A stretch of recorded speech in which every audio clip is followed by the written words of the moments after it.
સુરતના મહેમાન બનેલા કરણી સેનાના રાષ્ટ્રીય અધ્યક્ષ રાજ શેખાવતે પુષ્પા ફિલ્મનો વિરોધ કર્યો હતો. ફિલ્મમાં શેખાવત શબ્દનો ઉપયોગ કરાતા વિરોધ કરાયો છે. કરણી સેનાના રાષ્ટ્રીય અધ્યક્ષ સુરતની મુલાકાતે આવ્યા છે. આગામી 22 ડિસેમ્બરના રોજ અમદાવાદમાં મહાસંમેલન હોય અને જેમાં ક્ષત્રિય સમાજની તમામ જ્ઞાતિ આ સંમેલનમાં હાજર રહેનાર હોય.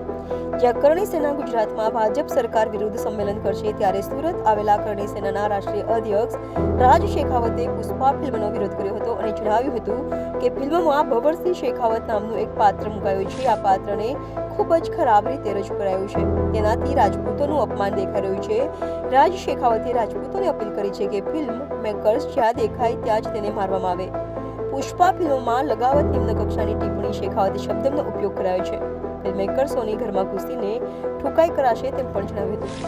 આ ઉપરાંત તેઓ રસ્તા પર જ્યાં પણ મળશે ત્યાં તેમની ઠુકાઈ કરી સૈનિકો દ્વારા કરાશે તેમ જણાવ્યું. કરણી સૈનિકો દ્વારા કરાશે તેમ જણાવ્યું હતું.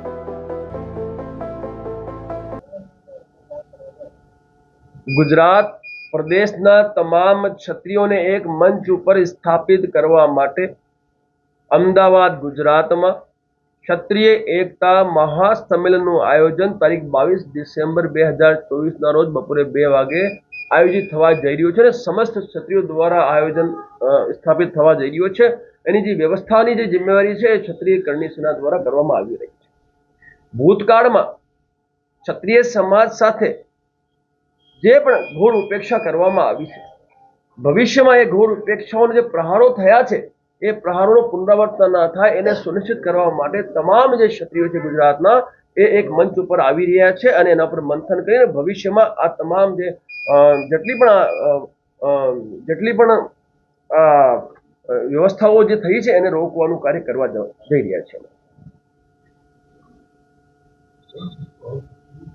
વિસ્તારમાં પૂછ્યું તો આપને જણાવવા માંગુ છું કે વર્ષોથી રાજકીય ક્ષેત્રે ક્ષત્રિય સમાજની ઘોર ઉપેક્ષા થાય છે. એક એ કારણ છે. બીજું કારણ છે કે જે ભાજપના વરિષ્ઠ મંત્રી દ્વારા ક્ષત્રાણીઓ વિશે નિંદનીય ટિપ્પણી કરવામાં આવી હતી એ પછી સમાજે ટિકિટ રદ કરવાની માંગ કરી પણ ટિકિટ રદ કરવામાં આવી નહીં અને એ પછી જ્યારે અમે લોકો મેદાને ઉતર્યા તો અમારી જે પાઘડી છે એનું અપમાન કરવામાં આવ્યું. એની સાથે સાથે જ્યારે અમે યાત્રા માટે ઘોષણા કરી ક્ષત્રિય મહાસંમેલનની યાત્રા માટે નીકળ્યા તો જે કંપની છે અમારી એ કંપનીનું લાયસન્સ રદ કરી દેવામાં આવ્યું. એટલે લગાતાર આ સરકાર જે ગુજરાત સરકાર છે, જે ભાજપાની સરકાર છે, ક્ષત્રિય સમાજ ઉપર પ્રહાર કરી રહી છે. એ પ્રહારોને રોકવા માટે અમે આ સંમેલનનું આયોજન કર્યું છે કે ભવિષ્યમાં આ બધા પ્રહારોનું પુનરાવર્તન ના થાય એ રોકવાનું અમારું દાયિત્વ છે. એ દાયિત્વનું નિર્વહન કરવા માટે અમે આ જે સંમેલનનું આયોજન કરવા જઈએ. એ સંમેલનમાં ગરાસદાર, કાઠી, કરડિયા, નાડુદા, હાથી, માઈયા, જાગીરદાર અને જે સમસ્ત ક્ષત્રિય ઠાકોર ક્ષત્રિય સમાજ છે એ પણ ઉપસ્થિતિ આપવા જઈ રહી છે. આખા ભારત વર્ષના જે સામાજિક મોટા આગેવાનો છે એ પણ એક સંમેલનમાં આવવા માટે તૈયાર છે ને એ પણ આવવાના છે. કેટલા લોકો એકઠા થશે આજે? લાખોની સંખ્યામાં એ દિવસે ત્યાં ક્ષત્રિયો ઉપસ્થિત થવાના છે. આજે હું સુરતની યાત્રાઓ પર છું, આમંત્રણ યાત્રા લઈને આવ્યો, ચોખા કંકુ લઈને આવ્યો છું. મારા જે ક્ષત્રિય સમાજના જે લોકો છે એમને ગામડે ગામડે જઈને આમંત્રિત કરવા આવ્યો છું અને આખા ગુજરાતના તમામ જિલ્લાઓમાં અમારી યાત્રાઓ ચાલુ છે. એટલે સંખ્યા બહુ મોટી રહેવાની છે અને તમામ ક્ષત્રિયો એટલે તમામ ક્ષત્રિયો ગુજરાતના 31% ક્ષત્રિયો ગુજરાત સરકાર ચોપડે બોલે છે એ તમામ 31% ક્ષત્રિયો 22 ડિસેમ્બરના રોજ એ મંચ ઉપર આવવાના છે. પુષ્પા ફિલ્મ લઈને શું આખો વિવાદ છે?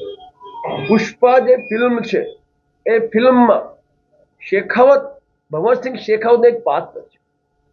એ શેખાવત શબ્દનું લગાતાર ઇન્સલ્ટ કરવામાં આવ્યું છે, એને અપમાનિત કરવામાં આવ્યું છે, એને અભદ્રતાથી એને પ્રસ્તુત કરવામાં આવ્યું છે. તો પુષ્પા ફિલ્મના જે નિર્માતા નિર્દેશક છે એ નિર્માતા નિર્દેશકને કરણી સેના એના ઘરમાં ઘૂસીને જવાબ આપવા માટે તૈયાર છે. હું આપણા માધ્યમથી તમામ કરણી સેનાને કહેવા માંગુ છું, જ્યાં તમને નિર્માતા નિર્દેશક દેખાય એને આપણે ઠુકાઈ કરવાની છે. કારણ કે બહુ થયું, વર્ષોથી ક્ષત્રિય સમાજનું અપમાન, વિચારોની અભિવ્યક્તિની આઝાદી નામે આ ફિલ્મ ઇન્ડસ્ટ્રી દ્વારા કરતા આવ્યા છે. હવે આ અપમાન અમે બરદાસ્ત નહીં કરીએ. તમે ભવરસિંહ નામનો ઉપયોગ કર્યો, અમે ક્યાં ના કીધું છે? ફિલ્મનો વિરોધ નથી, વિરોધ છે એ શબ્દ જે શેખાવત જાતિ છે ક્ષત્રિયોની, એ જાતિનું જે અપમાન કરવામાં આવ્યું છે એ અપમાન બંધ કરવામાં આવે. આ શબ્દ છે ને એ ફિલ્મમાંથી તુરંત કાઢવામાં નહીં કાઢે તો પછી કરણી સેના પદ્માવત વખતે પણ પોતાનું આક્રમક સ્વરૂપ બતાવી ચૂકી છે અને જો પુષ્પામાં આ અમને ન્યાય નહીં મળે તો પુષ્પામાં પણ અમે દરેક ક્ષેત્રમાં, દરેક મોરચા પર અમે કાર્ય કરવા માટે તૈયાર છીએ.